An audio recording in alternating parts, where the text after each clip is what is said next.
Hello बच्चों।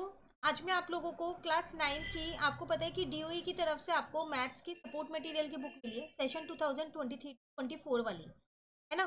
तो ये इंग्लिश मीडियम की बुक मैंने यहाँ लगा रखी है। आज इंग्लिश मीडियम में हम इसे करने वाले हैं। इसमें हम चैप्टर नंबर 1 हमने अपना स्टार्ट कर दिया है, नंबर सिस्टम। लास्ट क्लास में हमने क्वेश्चन नंबर 27 तक अपने कंप्लीट कर लिए थे।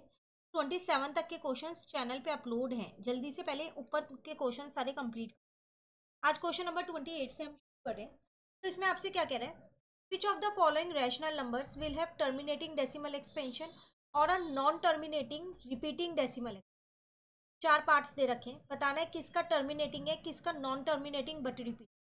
देखो, एक एक को डिवाइड करने की कोई जरूरत नहीं है, आप इनका डिनोमिनेटर चेक कर लो। अगर ये 2 और 5 के फॉर्म में है, जैसे ये 2 5 जा 10 इंटू 5, 2 और 5 के फॉर्म में ही है ना, तो इसका मतलब ये आपके पास क्या हो जाएगा, टर्मिनेटिंग हो जाएगा। ठीक है, लेकिन अगर इसके अलावा कोई और फैक्टर आ रहा है डिनोमिनेटर का, तो वो नॉन टर्मिनेटिंग बट रिपीटिंग वाला होगा। ठीक है, अब जैसे बी में तो 11 ही है, इसके फैक्टर 11 और 1 ही होते हैं, तो ये आपके पास नॉन टर्मिनेटिंग बट रिपीटिंग होगा। पूरा लिखना है आपको, क्लियर है। उसके बाद सी पार्ट में आपसे कह रहा है 2 इंटू में 5 की पावर 3 इंटू में 27 है। ठीक है, तो अगर आप इसे पहले सिंप्लीफाई करो, कैसे, देखो 5 की पावर 2 यहाँ है और 3 यहाँ है, तो ऊपर तो बचा 3 की पावर 3, नीचे बचा 2 इंटू 5 और यहाँ पर बचा 3 की पावर 3। 27 को मैंने 3 की पावर 3 लिख दिया, लिख सकते हैं ना। 3 3 जा 9, 3 जा 27, अब ये भी कट गया, तो बचा 1 अपॉन में 2 इंटू में 5। अब डिनोमिनेटर चेक करो, 2 और 5 के फॉर्म में, तो ये टर्मिनेटिंग है। आप डायरेक्ट नीचे डिनोमिनेटर में 27 को देख के नॉन टर्मिनेटिंग मत लगा देना, पहले ऊपर सिंप्लीफाई करना पूरा और उसके बाद लगाना। ठीक है, अब नेक्स्ट पार्ट में ये डी पार्ट है आपका। नीचे डिनोमिनेटर में 9 है, तो अगर मैं इसके फैक्टर्स देखूं तो वो 3 इंटू 3 होते हैं, तो 2 और 5 के फॉर्म में नहीं है, तो ये non terminating but repeating decimal expansion. Clear हो गया क्वेश्चन 28। चलिए क्वेश्चन 29 में कह रहे हैं, classify the numbers as terminating decimal और नॉन टर्मिनेटिंग रिक्यूरिंग डेसिमल और नॉन टर्मिनेटिंग नॉन रिक्यूरिंग। तो टर्मिनेटिंग डेसिमल वो होगा जो पूरा पूरा टर्मिनेट हो रहा होगा, जैसे कि ये हो रहा है पूरा पूरा, इसके आगे डॉट्स नहीं है, तो ये टर्मिनेटिंग है। ये भी आपका टर्मिनेटिंग है पूरा पूरा। अब देखो यहाँ पर आगे डॉट्स हैं, पर ये नंबर्स आपस में फिर रिपीट होने लग गए हैं, तो ये नॉन टर्मिनेटिंग है। ठीक है, बट रिपीटिंग है या रिक्यूरिंग है। ठीक है, सेम ऐसे ये भी नॉन टर्मिनेटिंग है बट रिपीटिंग है, ये रिपीट हो रहे हैं, ऊपर बार लगा हुआ है। अब अगर आप डी पार्ट देखो, तो इसमें नंबर्स रिपीट नहीं हो रहे, जैसे 5025 फिर 00 आ गया।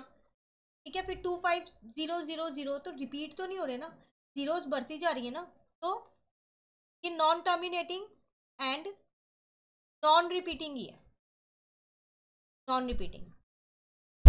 क्लियर है, क्लियर हो गया। अब आपसे आगे ये भी कह रहा है, also classify this number as rational और इरेशनल।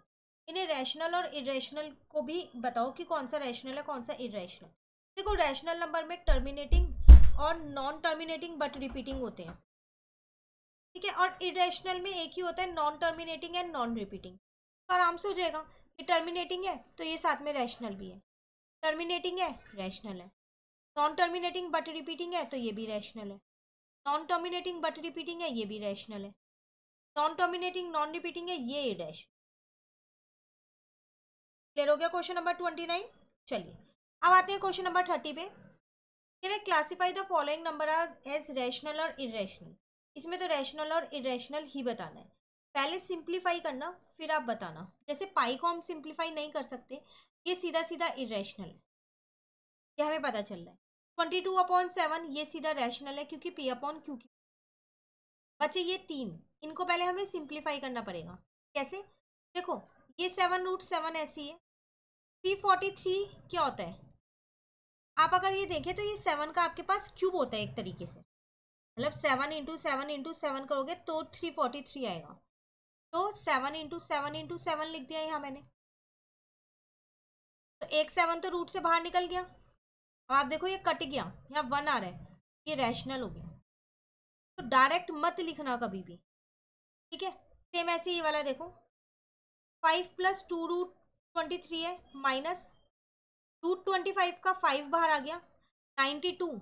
अगर मैं इसके फैक्टर्स यहाँ पर देखूँ पहले 92 के, तो ये 2 की टेबल से पूरा पूरा जा रहा है 92, तो 46 पे जा रहा है। फिर ये 2 की टेबल में जा रहा है 23 पे, देन 23 1 जा जाएगा।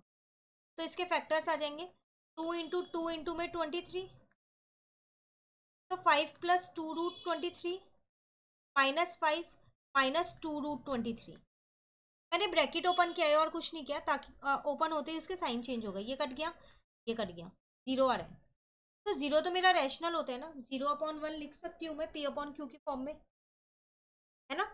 तो ये भी आपका रैशनल आ गया। सी पार्ट देखो 360, पहले फैक्टर्स निकालो। 2 की टेबल में 180 पे जाएगा, 2 की टेबल में 90 पे जाएगा, 2 की टेबल में 45 पे, 5 की टेबल में 9 पे, 3 की टेबल में 3 पे, ये 3 लिखा है, देन 3 1 जा। तो 1 2 3 टाइम्स 2 है, 1 टाइम 5 है, और यहाँ पर 3 है।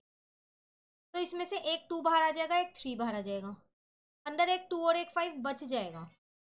तो 6√10 आ रहा है। तो इसका मतलब ये क्या है मेरे पास, इरेशनल, क्योंकि रूट में 10 बच गया है मेरे पास। क्लियर हो गया क्वेश्चन 30। तो आज की क्लास में हमने 3 क्वेश्चंस कंप्लीट कर लिए, 28 29 और 30। अभी काफ़ी क्वेश्चंस हैं, नेक्स्ट क्लास में करेंगे उन्हें धीरे धीरे। तो साथ साथ करते रहिए। इसके साथ साथ चैप्टर 2 भी अपलोड होना शुरू हो गया है, आप उसको भी साथ साथ कंप्लीट करते रहिए। इसके अलावा भी कोई और चैप्टर चाहिए या कोई पर्टिकुलर क्वेश्चन चाहिए तो आप कमेंट करके बता सकते हैं। वीडियोज़ को फ्रेंड्स के साथ शेयर करना मत भूलिएगा। उन्हें बताइए कि इस चैनल पर के हर चैप्टर के सॉल्यूशंस मिलेंगे। तो मिलते हैं नेक्स्ट क्लास में नेक्स्ट क्वेश्चन के साथ।